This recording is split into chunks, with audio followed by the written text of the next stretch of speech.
Beira, a bustling city in the heart of Africa. The air was thick with the aroma of spices and the sounds of traders hawking their wares. Life moved at a different pace here, a rhythm as old as time. Amidst the chaos and vibrancy, there lived a young man named EPI.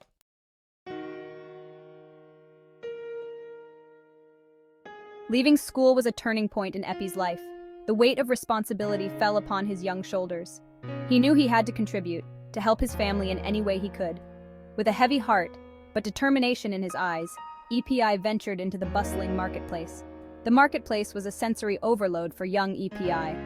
The sights, the sounds, the smells, all were a stark contrast to the quiet poverty of his home. He wandered through the labyrinthine alleys, his eyes scanning for any opportunity that might present itself. Days turned into weeks and weeks into months.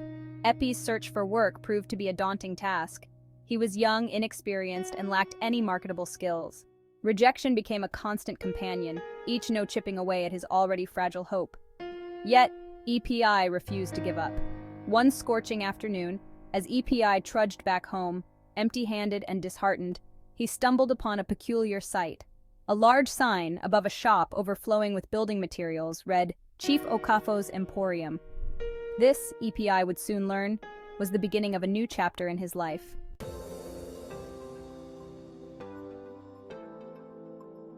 Chief Okafo, a man of imposing stature and a booming voice, was renowned throughout Beira for his business acumen. His emporium, a testament to his success, was the go-to destination for anyone in need of building materials. EPI, drawn by the sheer scale of the operation, decided to try his luck. Mustering all his courage, I approached the imposing figure of Chief Okafo. I explained my predicament, my voice trembling slightly, my eyes pleading for a chance. Impressed by Epi's earnestness and desperation, I decided to give him a chance. I offered him a position as an apprentice, a chance to learn a trade and earn a living. Overjoyed and grateful, EPI vowed to work harder than ever before. He would prove himself worthy of Chief Okafo's trust. Life as an apprentice was tough. The work was physically demanding, the hours long and the pay meager. But EPI didn't complain. He embraced every task with unwavering enthusiasm, his determination fueled by the hope of a brighter future.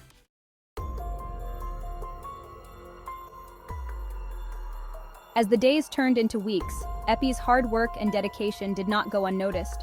Chief Okafo, impressed by the young man's work ethic and honesty, began to entrust him with more responsibilities. EPI, eager to please, excelled in every task assigned to him. However, Epi's growing favor with Chief Okafo did not sit well with his fellow apprentices. They had been working at the Emporium for much longer, yet here was EPI, the newcomer, surpassing them in the eyes of their master. Resentment began to fester in their hearts. The other apprentices, blinded by jealousy, began to spread rumors about EPI. They whispered behind his back, accusing him of being a sycophant, of trying to curry favor with Chief Okafo. EPI, oblivious to their machinations, continued to work diligently, unaware of the storm brewing around him. One evening, as the apprentices were preparing to close up the Emporium, a significant sum of money went missing from Chief Okafo's private office. Panic ensued, accusations were flung, and suspicion fell upon EPI.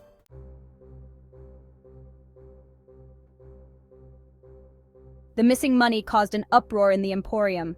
Chief Okafo, his face thunderous with rage, demanded an explanation.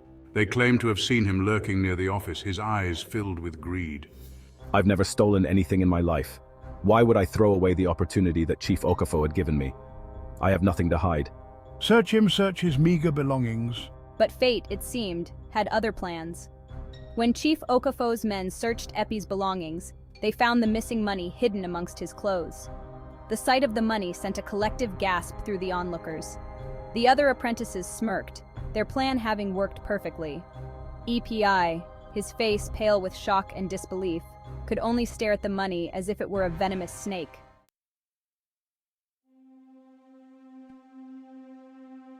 The evidence, it seems, is irrefutable. Despite Epi's pleas of innocence, the weight of the evidence was too heavy to ignore. Chief Okafo, his heart hardened, made the difficult decision to dismiss EPI from his service. Disgraced and heartbroken, EPI was cast out of the Emporium, his reputation tarnished. The whispers followed him as he walked away, his head hung low with shame. The world seemed to crumble around him, his dreams turning to dust. With nowhere else to go, EPI returned to the streets of Beira, this time not as an aspiring apprentice, but as a suspected thief. The city, once a symbol of hope, now felt like a suffocating prison. Despair threatened to consume him, but deep down, a flicker of hope still flickered. EPI knew he was innocent. He had been framed, but how could he prove it? The weight of injustice pressed down on him, but he refused to let it break him. He had to find a way to clear his name, to reclaim his dignity.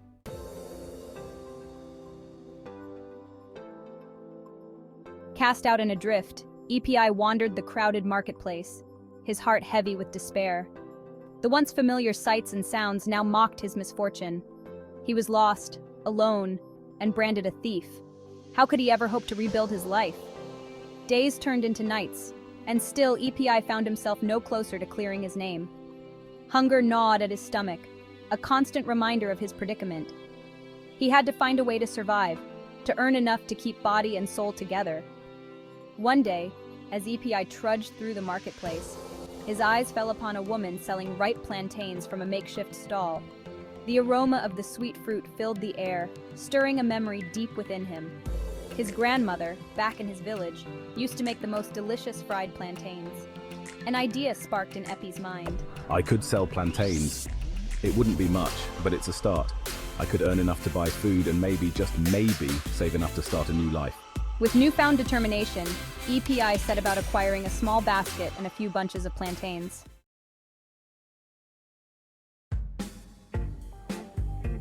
And so began Epi's new life as a plantain seller. Every morning, he would wake up before dawn, his heart heavy with unshed tears, and make his way to the bustling marketplace. He would find a spot amongst the throngs of traders, lay out his meager wares, and call out to potential customers. Life as a street vendor was tough.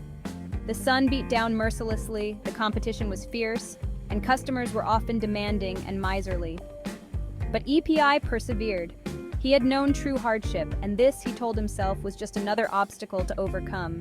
One particularly hot afternoon, as I sat slumped behind my stall, my hopes dwindling with the setting sun. A well-dressed woman approached him. She was older, her face etched with the wisdom of years, yet her eyes sparkled with a youthful vibrancy. This was Aminat, a successful trader in her own right. Aminat, in a hurry to get home, bought a bunch of plantains from EPI. As she fumbled for change, she mistakenly handed EPI a much larger denomination than she intended. I was too focused on the unexpected sale. I didn't notice the error. It wasn't until Aminat had disappeared into the crowd that he realized what had happened.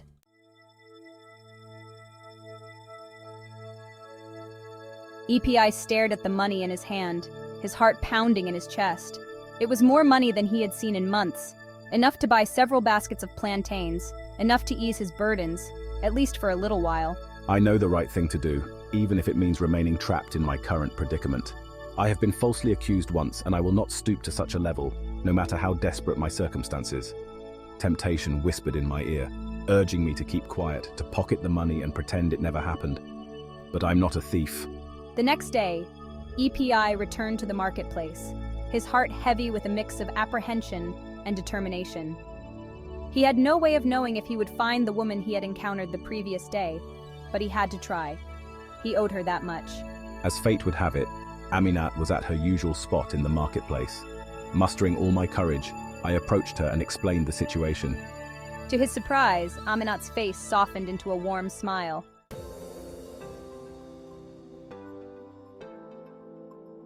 Aminat was taken aback by Epi's honesty. In all her years of trading, she had never encountered such integrity, especially from someone so young and clearly struggling. Could this be the dismissed apprentice I've heard whispers about, the one falsely accused of theft? Intrigued and wanting to know more, Aminat engaged EPI in conversation. She learned of his plight, his wrongful dismissal, and his struggle to make ends meet. Her heart touched by his story, Aminat saw a spark of goodness in EPI, a resilience that resonated with her own life experiences. I can't erase the injustice that has been done to you, but I can help you rebuild your life. She offered him a proposition, a chance to escape the uncertainty of being a street vendor. EPI listened intently, his heart filled with a mix of hope and skepticism. Could this be the turning point I've been praying for? a chance to clear my name and build a better future. He dared to believe that maybe, just maybe, his luck was about to change.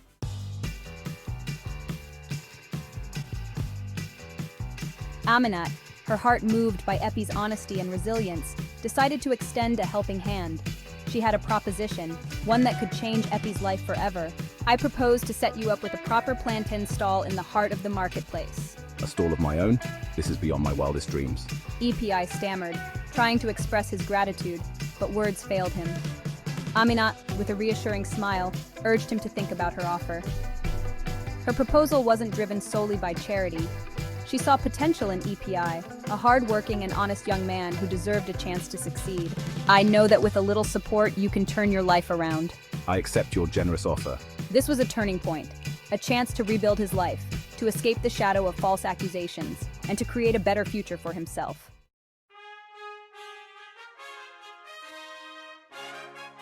With Aminat's support, Epi's life transformed rapidly. Gone were the days of uncertainty and struggle as a street vendor. He now had a permanent stall, strategically positioned in the bustling heart of the marketplace. Aminat even helped him source high-quality plantains at reasonable prices. I pour my heart and soul into my new venture. I wake up before dawn to select the ripest plantains, meticulously arrange my stall to attract customers, and greet everyone with a warm smile and a kind word. His dedication and hard work did not go unnoticed. Word spread through the marketplace about Epi's exceptional plantains and his friendly demeanor. Customers flocked to his stall, drawn not just by the quality of his produce, but also by his infectious optimism and integrity. My plantain stall has become a hub of activity, a testament to my newfound success. As my business flourishes, I make sure to never forget the kindness Aminat has shown me. Epi would often visit her stall, seeking her advice on business matters and sharing his successes with her. A bond began to grow between them, a connection forged in mutual respect and admiration.